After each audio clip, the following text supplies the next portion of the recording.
Hello అండి. Sunday కదా! ఈరోజు ఖచ్చితంగా బిర్యానీయే వండాలి. కానీ రొటీన్‌గా చికెన్ బిర్యానీ కాకుండా ఏదైనా మంచి హెల్తీగా గూడా ట్రై చేయాలనిపించి గోంగూర చికెన్ బిర్యానీ చేశానండి. నేనైతే గోంగూర చికెన్ బిర్యానీ ఎప్పుడూ ట్రై చేయలేదండి. ఇదే ఫస్ట్ టైం. కానీ చాలా ఫ్లేవర్‌ఫుల్‌గా చాలా అంటే చాలా టేస్టీగా వచ్చింది. గోంగూర ఫ్లేవర్ కన్నా ఆ రైస్‌లో ఫ్లేవర్ చాలా వచ్చిందండి. అసల నేను ఎక్స్‌పెక్ట్ చేయలేదు.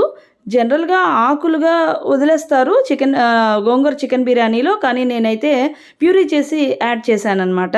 సో, ఇది చాలా బావుంది. వేడి వేడిగా గోంగూర చికెన్ బిర్యానీ ఆ పీసెస్ కూడా మంచి ఫ్లేవర్డ్‌గా చాలా అంటే చాలా బావుంది. దీని ఫుల్ వీడియో డిస్క్రిప్షన్‌లోని నేను పిన్ చేశాను. చూడండి ఫుల్ వీడియో చూడాలి అనుకుంటే. చాలా అంటే చాలా టేస్టీగా ఉంది.